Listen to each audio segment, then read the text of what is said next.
Hello officers, स्वागत है आप सभी लोगों का फिर से एक बार एक बहुत इंपॉर्टेंट वीडियो में।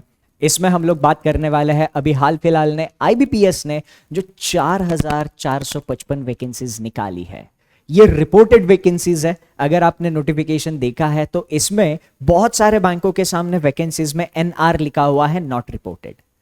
इस साल की रिपोर्टेड वैकेंसीज पिछले साल के मुकाबले पिछले साल के मुकाबले अच्छी है। जो नॉट रिपोर्टेड वैकेंसी है उनके आगे चलकर बढ़ने के चांसेस भी है, तो ये एक्चुअल नंबर आईबीपीएस पीओ के वैकेंसीज का आगे चलकर हमें बढ़ता हुआ देखने को मिल सकता है। तो इसी एग्जामिनेशन के लिए एप्लीकेशन कैसे करना है, फॉर्म कैसे फिलअप करना है, ये सारी चीजें डिटेल में आप लोगों के साथ शेयर करने के लिए मैं यहां पर आपके साथ जुड़ा हुआ हूं। फॉर्म फिलअप करने से पहले सबसे इंपॉर्टेंट एक चीज, अगर फॉर्म फिलअप में कोई गलती हो गई तो इससे पहले ऐसे बहुत सारे इंसिडेंसेस हुए हैं जहां पर गलत फॉर्म फिल करने की वजह से स्टूडेंट्स को एग्जामिनेशन सेंटर, एग्जामिनेशन हॉल के अंदर ही एंटर करने नहीं दिया, वो एग्जामिनेशन दे नहीं पाया। एक दो जगह पर ऐसे भी इंसिडेंसेस देखने को मिले हैं कि गलत फॉर्म फिलअप के चलते फाइनल एग्जामिनेशन क्लियर होने के बाद भी वहां पर बहुत सारी दिक्कतें उसको फेस करनी पड़ी है। तो फॉर्म फिलअप प्रोसेस जो है वो एकदम अच्छे से समझ लेना और स्टेप बाय स्टेप सारी की सारी चीजें एकदम केयरफुली कैरी आउट करना। तो सबसे पहले फॉर्म फिलअप करने से पहले आपके पास कौन कौन से डॉक्यूमेंट्स रेडी होने चाहिए ये मैं आप लोगों को बता दूं। सबसे पहले आपके पास आपका एक रिसेंट फोटोग्राफ होना चाहिए, है ना। अभी रिसेंटली लिया हुआ फोटोग्राफ, इसको स्कैन करके ले लो। अगर स्कैन नहीं है, स्कैनर नहीं है आपके पास, तो फोन से आप अपनी फोटो ले सकते हो। क्लियर लेना, प्लेन बैकग्राउंड पे लेना, ठीक। आपकी सिग्नेचर आपके पास होनी चाहिए, ओके। लेफ्ट थंब इंप्रेशन आपके पास होने चाहिए और आपका एक हैंड रिटन डिक्लेरेशन होना चाहिए, ओके। और ग्रेजुएशन में आपके जितने भी फाइनल मार्क्स है और डेट ऑफ पासिंग, ये चीजें आप लोगों को इकट्ठा करनी है। फॉर्म फिलअप स्टार्ट करने से पहले photo, signature, left thumb impression and handwritten declaration के कुछ फॉर्मेट्स है, वो फॉर्मेट यहां पर आप लोगों को क्या करने हैं, वो फॉर्मेट समझ लेने हैं। फोटो की अगर मैं बात करूं तो आपके फोटो की साइज पिक्सल्स में 200 पिक्सल्स बाय 230 पिक्सल्स होनी चाहिए। साइज में अगर मैं बात करूं 20 केबी से 50 केबी के बीच में होनी चाहिए। अगर आपने फोटो स्कैन नहीं किया है तो बहुत ज्यादा चांसेस है कि आपके फोटो की साइज इसके बीच में होगी ही नहीं। अगर आपने फोटो सही ढंग से स्कैन किया तो आपकी साइज इसके बीच में आ सकती है। अब अगर इसके बीच में साइज नहीं है तो क्या करना है, आगे मैंने प्रोसेस डिटेल में एक्सप्लेन किया है। एक वेबसाइट है काउंटिंग कैरेक्टर्स नाम की, उस वेबसाइट की मदद से आप अपने फोटो की साइज इस डायमेंशन में ला सकते हो। तो फोटो 20 से 50 केबी के बीच में होना जरूरी है। आपका सिग्नेचर, सबसे पहला और important point, plain white paper में आपकी सिग्नेचर ब्लैक इंक में होनी मैंडेटरी है। ब्लू कलर की इंक यूज मत करना, बहुत बार सिस्टम वो सिग्नेचर एक्सेप्ट नहीं करती। ब्लैक कलर में सिग्नेचर मैंडेटरी है। सिग्नेचर कैपिटल लेटर्स में नहीं होनी चाहिए, है ना। कैपिटल लेटर्स में सिग्नेचर नहीं करना है क्योंकि कैपिटल लेटर्स में किया हुआ सिग्नेचर सीधा डिस्क्वालीफाई कर दिया जाता है, वो फॉर्म एक्सेप्ट नहीं होगा अगर सिग्नेचर कैपिटल लेटर्स में है। सिग्नेचर की जो फाइल है, सिग्नेचर की फाइल 10 केबी से 20 केबी के बीच में उसकी साइज होनी चाहिए। अगेन, अगर आपने सही से स्कैन किया है तो इसके बीच में डायमेंशंस आएंगे, अदरवाइज इसके बीच में डायमेंशंस आना पॉसिबल नहीं है। countingcharacters.com की मदद से आप इसको रिड्यूस कर सकते हो। सिग्नेचर हो, फोटो हो, लेफ्ट हैंड थंब इंप्रेशन हो, चाहे हैंड रिटन डिक्लेरेशन हो, सारे के सारे फाइल का फॉर्मेट्स जेपीजी या जेपीईजी होना जरूरी है। फॉर्मेट ध्यान से देखना। इसके अलावा अगर कोई फॉर्मेट आप यूज कर रहे हो वो फॉर्मेट सिस्टम एक्सेप्ट नहीं करेगा। पीएनजी हो गया या फिर और कोई फॉर्मेट हो गया, सिस्टम एक्सेप्ट नहीं करेगा। जेपीजी होना चाहिए या जेपीईजी होना चाहिए, ठीक। उसके बाद थंब इंप्रेशंस। थंब इंप्रेशन आपको अपने लेफ्ट हैंड का थंब इंप्रेशन लेना है, ठीक है। अब ये थंब इंप्रेशन जो आप लोगे उसकी साइज 20 केबी से 50 केबी के बीच में होनी चाहिए। थंब इंप्रेशन की साइज कितनी होनी चाहिए, 20 से 50 केबी के बीच में।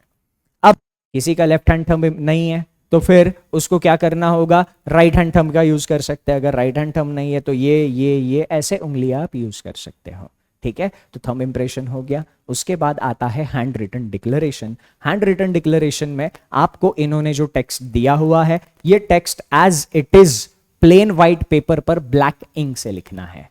आपको यहां पर ये मैंडेटरी है, कंपलसरी है ब्लैक इंक यूज करना। ठीक, ब्लैक इंक यूज करनी है। फाइल का जो टाइप होगा अगेन जेपीजी या जेपीईजी होना जरूरी है, और इसकी जो साइज होगी 50 से 100 केबी के बीच में होनी चाहिए। अगर साइज ये नहीं है तो इसको कम करने का प्रोसेस मैंने आगे एक्सप्लेन किया हुआ है। जो भी हैंड रिटन डिक्लेरेशन होगा वो कैपिटल लेटर्स में बिल्कुल भी नहीं लिखना है। आप जैसे अपना नॉर्मल लिखावट है उसी लिखावट में आपको लिखना है। हैंड रिटन डिक्लेरेशन में ये टेक्स्ट आपको लिखना है, ये आपको नोटिफिकेशन में दिया होगा, आई सचिन भगवान Adekar here bye declare that, सारी की सारी इंफॉर्मेशन। यहां पर मैंने कोई भी चीजें कैपिटल लेटर्स में नहीं लिखी है, तो नॉर्मल जैसा इधर इन्होंने दिया है वैसा ही लिखना है। नेम ऑफ द कैंडिडेट की जगह आपका नाम आएगा ब्लैक इंक में। ठीक है, तो ये सारी की सारी चीजें आप लोगों को क्या करनी है, फॉर्म फिलअप करने से पहले ये सारी की सारी चीजें आपको रिक्वायर्ड डायमेंशंस में कन्वर्ट कर लेनी है। एक बार फॉर्म फिलअप करने बैठोगे तो वहां से फटाफट फटाफट फटाफट सारी चीजें अपलोड कर लोगे और आपका बिना परेशानी के फॉर्म फिलअप हो जाएगा। ठीक, अब इसमें एक और चीज है, अपने ग्रेजुएशन के marks and date of passing, वो भी आपके पास होनी बहुत जरूरी है। वो अगर आपके पास है तो फिर आप फॉर्म फिलअप करने के लिए रेडी हो। ये सारी चीजें अगर यहां पर इकट्ठा कर ली है तो अभी फॉर्म फिलअप की प्रोसेस में आगे बढ़ते हैं। तो अभी तक आपने सारे रिक्वायर्ड डॉक्यूमेंट्स अगर इकट्ठा कर लिए हैं तो अभी फॉर्म फिलअप का प्रोसेस स्टार्ट कर देते हैं। सबसे पहले आपको आना है इस वेबसाइट पर ibpsonline.ibps.in, CRPPO 14 जुलाई 24। तो यहां पर जैसे ही आप आओगे यहां पर आपको click here for new registration करना। जैसे ही आप click here for new registration करोगे यहां पर आपको अपनी सारी की सारी डिटेल्स डाल देनी है। तो फटाफट आप लोग सारी की सारी डिटेल्स फिलअप कर दीजिएगा। तो यहां पर सारी की सारी डिटेल्स फिल करने के बाद आपने यहां पर फाइनली कैप्चा एंटर करना है, और ये कैप्चा एंटर करने के बाद 7 नेक्स्ट पे क्लिक करना है। जैसे ही आप 7 नेक्स्ट पे क्लिक करोगे यहां पर आपके सामने फोटोग्राफ सिग्नेचर अपलोड करने का ऑप्शन ओपन हो जाएगा।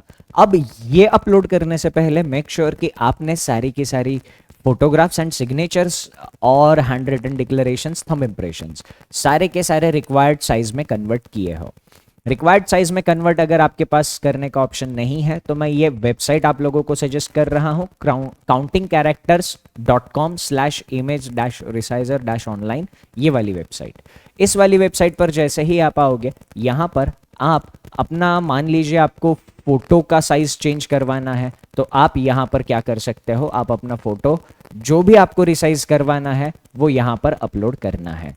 अब जैसे मैंने मेरा ये फोटो अपलोड कर दिया, अब फोटो के लिए डायमेंशंस क्या थे, फोटो के लिए डायमेंशंस थे 200 पिक्सल्स बाय 230 पिक्सल्स। तो यहां पर मैंने 200 पिक्सल्स डाल दिया, 230 पिक्सल्स यहां पर डाल दिया।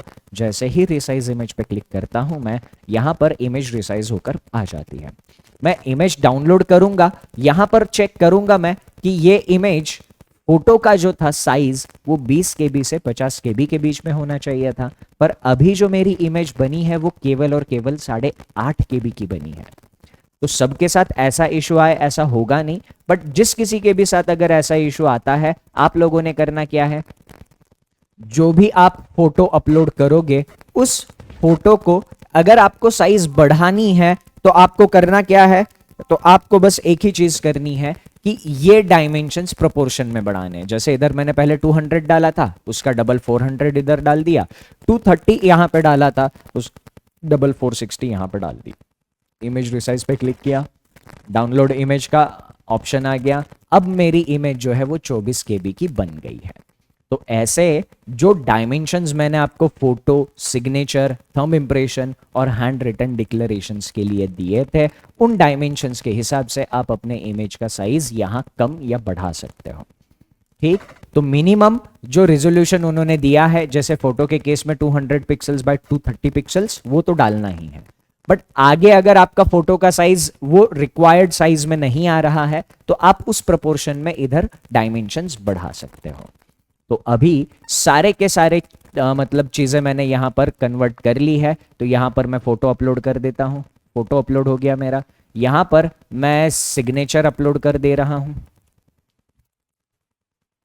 ओके अच्छा, फोटो अपलोड करने के बाद यहाँ पर इन्होंने एक अभी इस साल नया स्टेप इंट्रोड्यूस किया है। यहाँ पर क्या करना है, यहाँ पर हम लोगों को अपना एक वेरिफिकेशन सेल्फी लेना है ना। तो ये वेरिफिकेशन सेल्फी के लिए या तो आप आपके सिस्टम पर अगर मतलब वेबकैम जुड़ा हुआ है, आप लैपटॉप से फॉर्म फिल कर रहे हो, तो आप इस वाले ऑप्शन पे क्लिक कर सकते हो। अगर आपके सिस्टम पे वेबकैम नहीं है तो इस क्यूआर कोड को अपने फोन के कैमरे से स्कैन कर लीजिएगा, एक वेबसाइट ओपन हो जाएगी। उस वेबसाइट पर जाने के बाद आपको यहाँ पर एक फोटो अपलोड करने का ऑप्शन आ जाएगा, कैप्चर फोटो।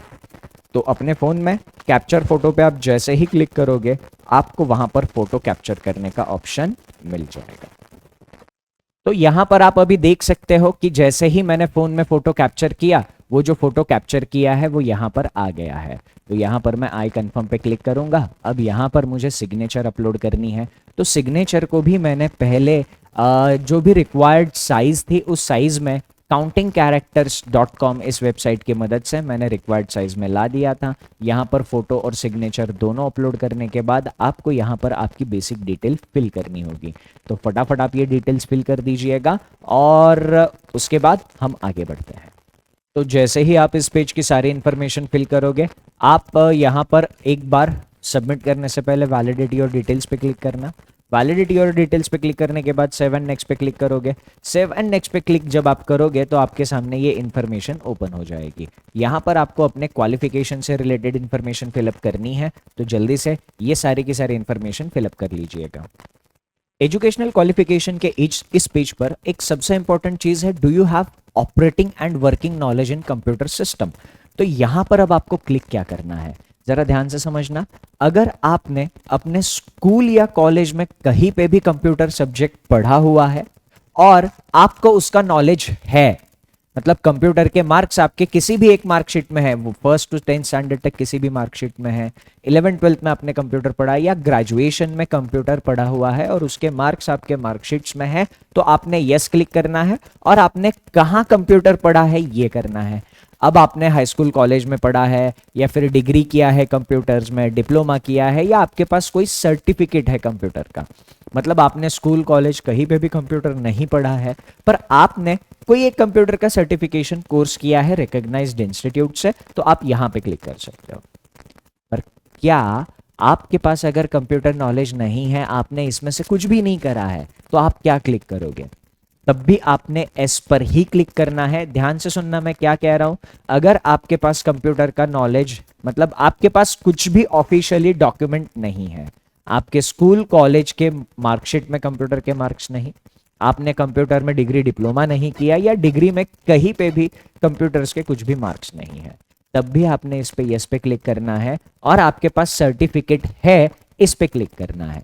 अब ये सर्टिफिकेट आपको अभी नहीं चाहिए होगा, बट एक बात ध्यान रखना, ये सर्टिफिकेट आपको डॉक्यूमेंट वेरिफिकेशन के टाइम रिक्वायर्ड होगा और ये जानकारी हमें खुद आईबीपीएस के कॉल सेंटर से मिली हुई है। तो डॉक्यूमेंट वेरिफिकेशन से पहले पहले आपको कंप्यूटर का कोई भी एक कोर्स करना पड़ेगा जिसका सर्टिफिकेट आप डॉक्यूमेंट वेरिफिकेशन के टाइम पे दे सको। उसके बाद आपकी वर्क इन्फॉर्मेशन यहाँ पर फिल करनी है। वर्क इन्फॉर्मेशन फिल करने के बाद यहाँ पर बची हुई सारी जानकारी आप फटाफट फिल कर लेंगे। तो जैसे ही सारी इन्फॉर्मेशन फिल हो जाती है, आपको करना क्या है, 7 नेक्स्ट पे क्लिक करना है। तो 7 नेक्स्ट पे जाने के बाद यहाँ पर आपको प्रेफरेंस देना है।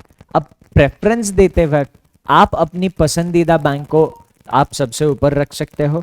आपको मतलब उस बैंक का अगर मतलब ज्योग्राफी पता है कि वो बैंक के मैक्सिमम ब्रांचेस कहाँ हैं। कुछ बैंक्स ऐसी है जिनकी मैक्सिमम ब्रांचेस नॉर्थ में है, कुछ बैंक्स की मैक्सिमम ब्रांचेस साउथ में है।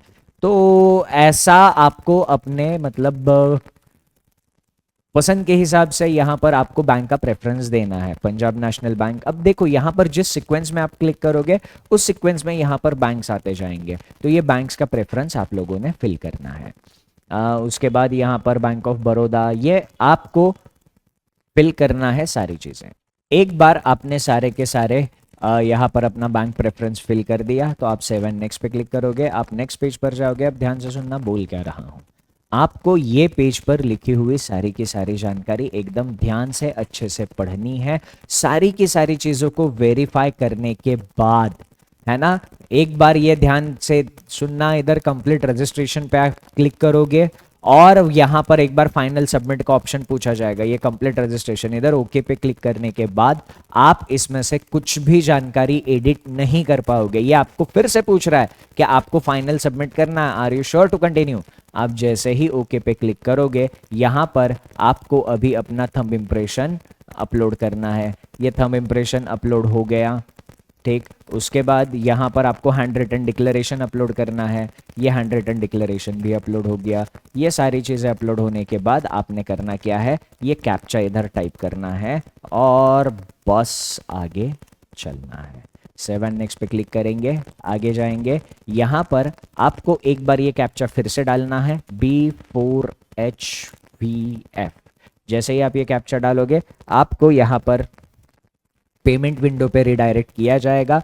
अब यहाँ पर आपको पेमेंट जिस किसी भी मेथड से करना है वो मेथड से आप पेमेंट करोगे और यहाँ पर आपका रजिस्ट्रेशन कंप्लीट हो जाएगा, ठीक है। तो जैसे ही आप पेमेंट करोगे यहाँ पर पेमेंट रिसिप्ट जनरेट होगा और वो पेमेंट रिसिप्ट जनरेट होने के बाद आपको मैसेज भी आ जाएगा, मेल भी आ जाएगा। मैसेज में जो आईडी पासवर्ड आ रहा है वो आईडी पासवर्ड संभाल के रखना, ओके। और यहाँ पर ये सारी की सारी चीज़ें आपकी अब कंप्लीट हो चुकी है। अब यहाँ पर सवाल आता है, चलो सर फॉर्म तो भर दिया, अब इसके आगे है हमें तैयारी कैसे करनी चाहिए। तो इन एग्जामिनेशंस की तैयारी करने के लिए बेस्ट रिसोर्स मैं आपको अभी सजेस्ट कर रहा हूँ। बेस्ट रिसोर्स है बैंक महापैक, है ना। बैंक महापैक पे अभी फिलहाल नोटिफिकेशन मंथ सेल चल रहा है और ये जो बैंक महापैक आमतौर पे आपको जो ज़्यादा प्राइस में मिलता है अभी फिलहाल केवल 2299 में मिल रहा है। क्या है ये बैंक महापैक? इस बैंक महापैक में एक साल के अंदर जितने भी बैंकिंग एग्जामिनेशंस के हमारे बैचेस आते हैं सारे के सारे बैचेस का एक्सेस इस बैच में आपको मिल जाता है।